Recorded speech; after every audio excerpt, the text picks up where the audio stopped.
Who's excited for 45 more minutes of economic data and charts? Woo, right? Yes, let's go. This is going to be a good time. I think you should be excited because although I will be leveraging data and charts to educate and inform, I also hope to empower you. I hope to teach you some ways that you can leverage economic data to predict what's going to happen around the corner and to make better informed strategic decisions for your own business. But before we get to all of that, I want to point out a couple of things. Number one, my last name, Chausovsky, represents the fact that I was not born in this country. I'm originally from Kiev, Ukraine, and I emigrated to the United States in 1990 when I was 10 years old. Now, I know what you guys are probably thinking. Great, another Russian in our midst trying to tell us what to do.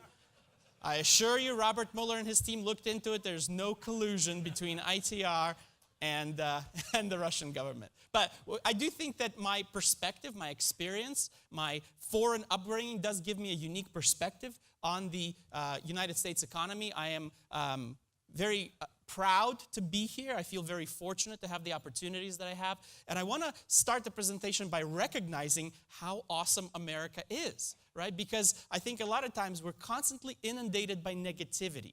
In media, online, in print, people love to tell us all the things that are wrong with this country, and very few people actually take the time to highlight how amazing this country really is. The fact that clearly and by far, based on personal experience, this is the best place in the world to live, to raise your families, and to conduct business. And so I hope that despite the fact that we're going to talk about economics, you will see some of that messaging carry through. I want to empower you, and I want to instill in you this belief that the future is quite bright for all of you here in Denver and for the United States economy as a whole.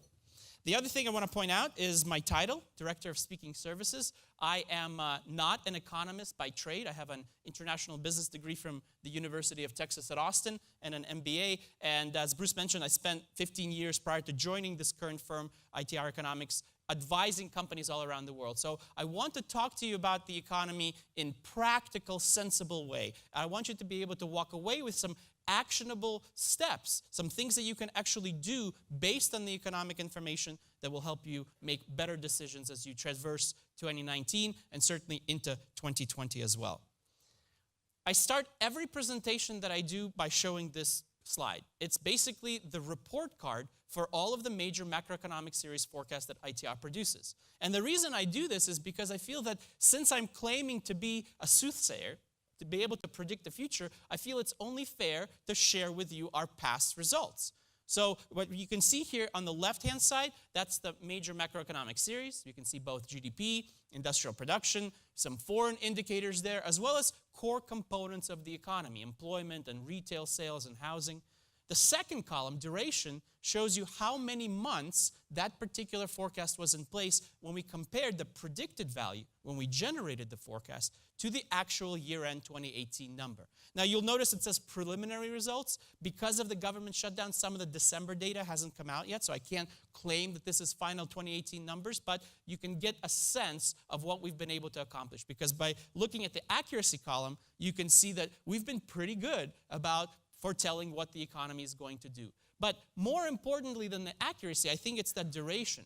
Most of our macro series forecasts have now been in place at least 2 years. So in addition to being a reliable source of information, we can be kind of that stake in the ground for you to base your decisions upon. We can be a true partner in making those strategic business decisions as you look towards the future.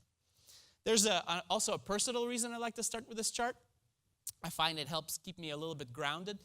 You see, although I am relatively young, at 39 years of age, I married my high school sweetheart. So I've been now with the same woman for more than half my life, more than 20 years. And my wife is a native Texan, born and raised in Austin. She's a very strong-willed and opinionated woman whom I respect and admire very, very much. But I've come to find out over the last 20 years that whenever we have any kind of disagreement, when we don't see eye to eye, my personal accuracy rate at home sucks, okay, right? It may be 2% at best. So the good news for you is I save all of my correctness for the office, which will, of course, benefit you over the next 45 minutes or so. All right, let's talk about what we're going to talk about. So the summary of the presentation is essentially I'm going to talk to you about the business cycle.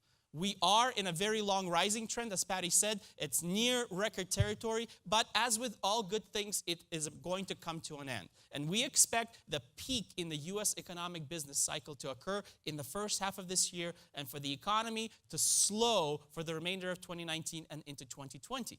Depending on the part of the economy in which you play, whether it's consumer-focused or industrial-focused, your outlook is slightly different. We do expect some mild recessionary activity in the first half of next year for manufacturing companies, for oil and gas companies, for mining and utility companies. But the consumer side of the economy, as I'll show you, is expected to not go through negativity. It will have a lull, so to speak, a slowdown, perhaps a chance for many of you to catch your breath after the long extended growth streak, and really a chance for you to start thinking about how do I prepare my business and my personal finances for the next rising streak in the U.S. economy, for the next period of accelerating growth that we expect to occur in the second half of 2020 and into 2021. I think it's a healthy pullback, but it's going to be mild, it's going to be brief, and really gives you a chance to catch your breath. We know it's coming because we see it already happening in much of the rest of the world. You look to Canada, Europe, Asia, most of those places are already slowing down. And really what happens with the major kind of issues that are being driven in the political arena, things like trade uncertainty and further tariffs, that's going to be the big X factor today and this year as a whole that I believe will influence whether or not we do go through this soft landing by late 2019, early 20, or if we actually find ourselves in a little bit more of a negative environment.